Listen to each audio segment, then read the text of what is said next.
Hey everyone, I'm Rachel, And I'm David. and these are the top 5 things you should know when you cruise Carnival the first time. Let's Let's go! go.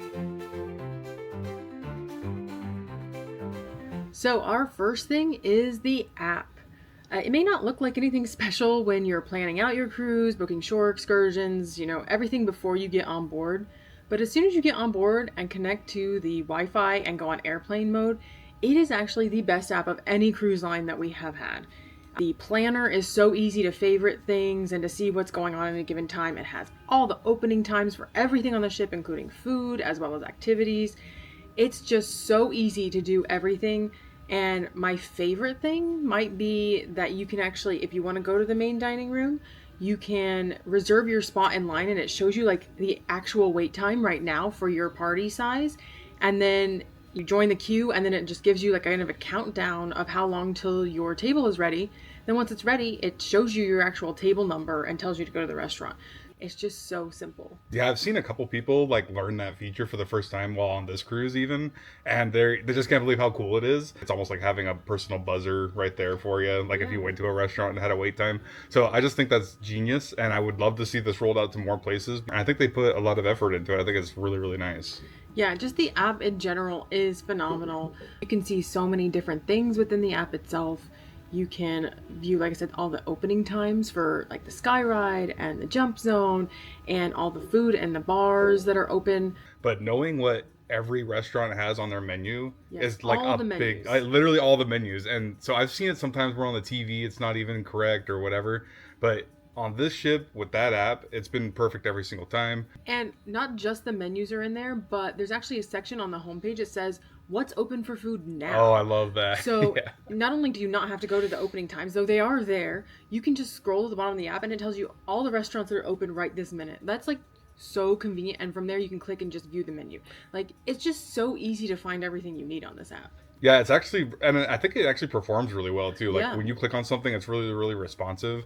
You get like the feedback right away. The pages are loading. Now you do have to be on airplane mode and on their Wi-Fi, but that's the same with pretty much every cruise line in their apps now.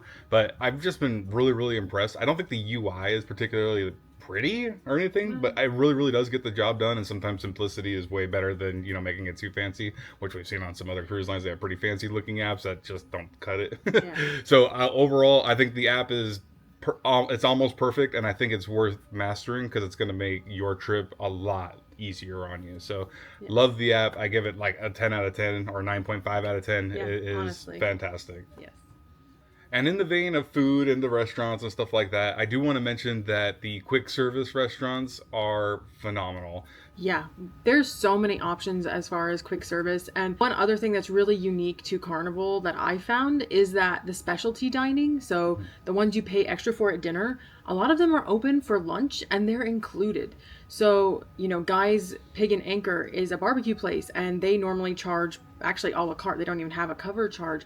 But during lunch, they have a buffet where you can go and sample some of the food and see if you actually want to pay for your own serving later in the day. Yeah, it's not like a full menu, but it's Yeah. it's like a little sampler, and it's been awesome. Yeah, and like the pasta place, you go and you can get them to make pasta that's custom for you instead of going in the evening and paying $24 per person for this other pasta. So those have been great. And then as well as on the open deck, they have Guy's Burger and they have the Blue Iguana Cantina.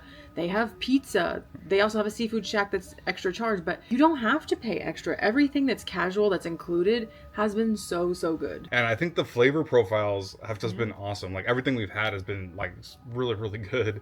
And being able to kind of sample a restaurant before you really kind of commit to buying it is, I think that's actually pretty valuable. I think it's actually really smart on their part because people are going to go in and be like, whoa, this pasta is actually pretty good. I'm going to make a special night out of it. And then you can do a reservation while you're already there and stuff. So I don't know. I just think that's actually really, really smart. And I'd like to see more cruise lines kind of do that. Yeah, and just the quick service dining around the entire ship has just been delicious. Yes. It's been fresh, consistent quality. Like the burgers are phenomenal. Probably my favorite burger I've ever had, not just on a cruise ship. Yeah. It's just so, so good. And so if you're looking for casual dining or quick service dining excellence, in my opinion, Carnival is for you. Yeah, we should probably talk about the buffet a little bit because Yeah. a lot of people are kind of wondering every cruise line has a buffet. How does this one stack up to the rest? And I do think that in particular the breakfast buffet is very strong, but for me the dinner buffet is kind of okay. Yeah, the dinner buffet seems to mirror most of the food that's in the main dining room. So if you're not enthused about what's in the main dining room, you're not going to be enthused about what's in the Yeah. dinner buffet. I will say the lunch buffet is decent because they actually do have gelato and they change out the Mm. flavors every day. They have a topping station. And honestly, the desserts at lunchtime have seemed better than the desserts in the evening. So I will say dinner is kind of a challenge if you're going casual because some of those quick service things we mentioned before actually close before real dinner time starts. But lunch is amazing if you kind of want to eat off hours and not eat at the traditional, noon and 6 o'clock or whatever. Then it's going to be pretty decent for you buffet wise. Yeah, I think eating off hours is a great tip. Like, if you can maneuver it and everyone's not gonna get hangry, you don't want people getting mad. But if you can, like, kind of stretch it out a little bit, I think it's gonna pay off in the long run, and it's gonna make for a better experience. So, And the third tip is that for us on Carnival, the main dining room is pretty skippable most nights. And that's kind of weird because on a lot of cruise lines, people go particularly for the really nice dinners to sit down with your family and enjoy like fine dining experience. To me, Carnival doesn't really feel like the fine dining experience like a lot of those other cruise lines do. But also the menus aren't really that great and don't have as much variety as some of the other main dining rooms. But for me, dinner in the main dining room is skippable, especially when you consider that if there is like one dish, maybe even just an appetizer, you're kind of enthused about trying. Most of the time, they're actually going to have that in the buffet. And granted, that's not as fresh as if you ordered it in the main dining room. But if you don't want to make like a 2 hour ordeal out of your dinner, you could just go to the buffet and grab that one thing. yeah, I think for me, I'm a little more of an adventurous eater. It's still not that exciting. It's just okay. And now we've done the main dining room before multiple times, and the staff has always been incredible. And I actually do think the main dining rooms are gorgeous. Yeah. So maybe it's worth going in there and getting some pictures, or having a meal there once at least. So scoping it out and see if it's right for you. This is just kind of our opinion of it, and I think I'm good with skipping it. And it's also very, very long. It's a long ordeal. Yeah. So it's not nearly as fast as some other cruise lines we've been on, and that's been consistent. I feel like it's always a little bit slower. Yeah. So if you're not looking to commit like a 2 hour, 2.5 hour experience for dinner, I think it's totally worth skipping, and you could use that time elsewhere.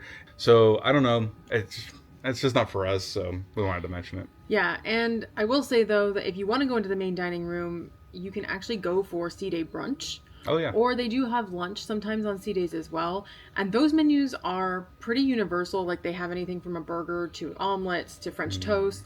So the sea day brunch is actually pretty good. That was great. Yeah. And so I would recommend maybe giving that a try because a lot of times on sea days you have a lot more free time. So you can always check in via the app like we mentioned earlier and kind of do other things until your time comes up and then go get your sea day brunch. I think that's a really good idea. That's a good way to see the room too. Yeah. So.